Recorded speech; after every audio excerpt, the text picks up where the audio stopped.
कई लोगों के मन में संदेह होता है कि बेटी का जन्म हो गया, अब कैसे क्या होगा। बेटी के जन्म होने पे जो लोग दुखी होते हैं, बहुत बड़ा दुर्भाग्य है उन लोगों का, बहुत बड़ा। बेटा तो भगवान की कृपा से प्राप्त होता है, लेकिन बेटी हमारे कई जन्मों के पुण्य उदय होने के बाद और हमको सौभाग्य से प्राप्त होती है। बेटी त्याग की मूरत तो बेटा संघर्ष की सूरत है।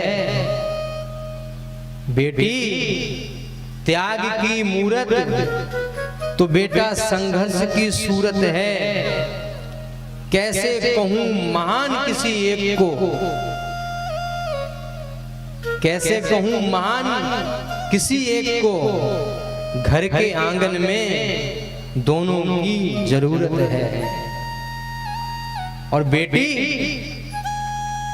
जब भगवान नारायण स्वयं किसी के घर नहीं आ पाते, जब भगवान नारायण स्वयं किसी के घर नहीं आ पाते हैं, तब भगवान नारायण शक्ति स्वरूपा बेटी को उसके आंगन में भेजते हैं। और जिस पिता के आंगन में बेटी खेलती है, वो दुनिया का सबसे सौभाग्यशाली पिता है। जिस माँ ने अपनी कोख से बेटी को जन्म दिया, उसने साक्षात शक्ति, साक्षात भगवती अम्बा को जन्म दिया है। बेटी पैदा होने पे दुख मनाने वाले लोग शायद उनको पता नहीं, अगर मात्र शक्ति ना होती तो हम लोग भी ना होते।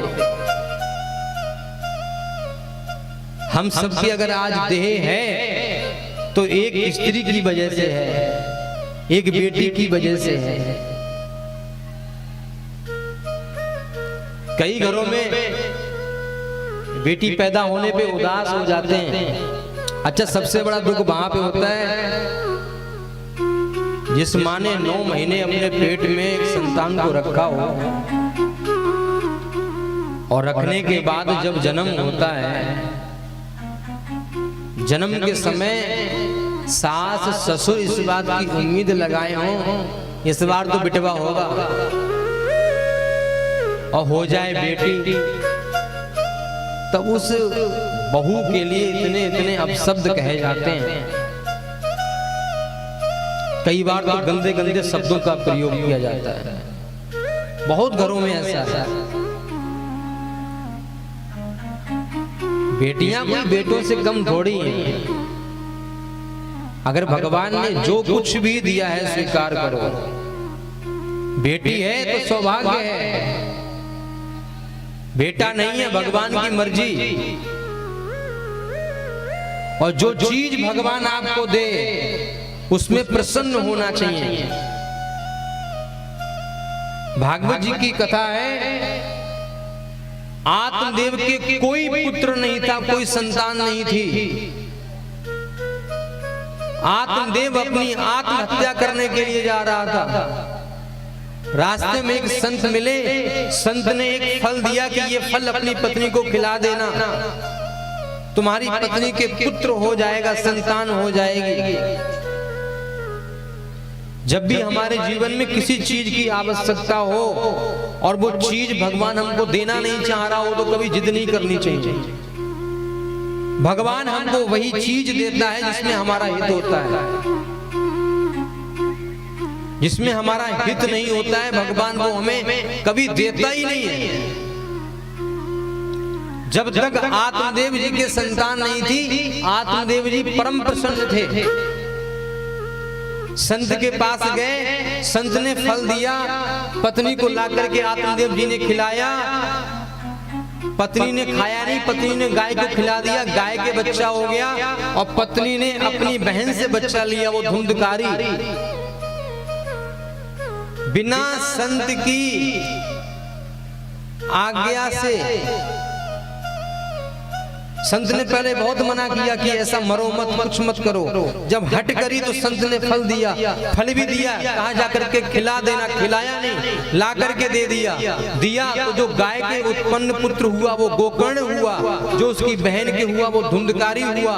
जिसको अपना पुत्र मानते थे उसी पुत्र ने आत्मदेव जी की मृत्यु का कारण बना। वही पुत्र धुंधकारी की मृत्यु का कारण बना। जो उसकी माँ थी धुंधली, उसकी मौत का कारण बना। क्यों? क्योंकि उन दोनों ने उस चीज की आशा रखी कि हमारे भी पुत्र हो जाए, हमारे भी संतान हो जाए। आशा एक राम जी से दूजी आशा छोड़ दे। आशा एक रखो राम जी, दूसरी आशा नहीं होनी चाहिए।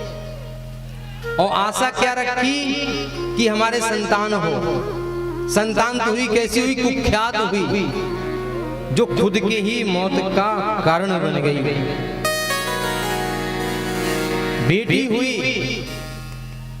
जैसे ही हिमालय राज के यहाँ बेटी हुई तो पूरे नगर में, पूरे उस स्थान पे वातावरण अच्छा हो गया। वाह, बेटी ने जन्म दिया है।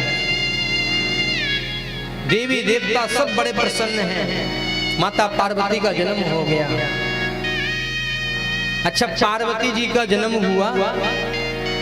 जन्म होने के बाद क्या होता है कि यहाँ तो ब्राह्मण देवता आते हैं नामकरण संस्कार कराने के लिए। यहाँ कोई संत महाराज जी आ जाए। उसी समय जब जन्म हुआ तो नारद जी महाराज पहुंच गए हिमालय राज के यहाँ। अच्छा, नारद जी को देख के हिमालय राज बड़े प्रसन्न हुए।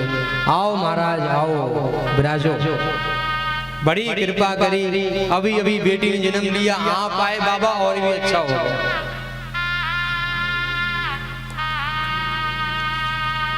तो जैसे ही नारद जी महाराज आए, बेटी को बुला करके कहा कि प्रणाम करो, बाबा आए हैं। प्रणाम किया नारद जी को। अच्छा, नारद जी को प्रणाम तो किया, तो हर माता पिता के मन में रहता है कि बाबा आए हैं, साधु बाबा आए हैं, तो साधु बाबा को अपने बच्चों का हाथ दिखा दे, भविष्य दिखा दे, भविष्य कैसा है, इसको कैसा दूल्हा मिलेगा, कहाँ मिलेगा, कैसा होगा, गोरा होगा कि काला होगा, नौकरी करने वाला होगा कि रोजगारी नहीं होगा, उसके पास बेरोजगार होगा। अब नारद जी को हाथ दिखाने के लिए हिमालय राज ने अपनी पुत्री को बुलाया। बेटा आओ, बैठो, बाबा आए हैं। माता पार्वती आई, आकर के प्रणाम किया। तो नारद जी को कहा, मेरी बेटी का हाथ देख के बताओ कि मेरी बेटी को कैसा दूल्हा प्राप्त होगा और मेरी बेटी कैसे रहेगी। अब नारद जी महाराज ने जब माता पार्वती का हाथ देखा, पहले तो अच्छी अच्छी बातें बताई, जितनी अच्छी अच्छी बातें थी सब बता दी। लेकिन नारद जी महाराज नारद जी हैं, थोड़ी तो हंसी मजाक उनको हर जगह करनी है। तो नारद जी महाराज बोले, बाकी सब तो ठीक है, लेकिन जो इसका दूल्हा होगा, जो इसका पति होगा, तुम उसके बारे में दो चार बातें वो सुन दो बस। अब नारद जी महाराज की जैसे ही बात सुनी,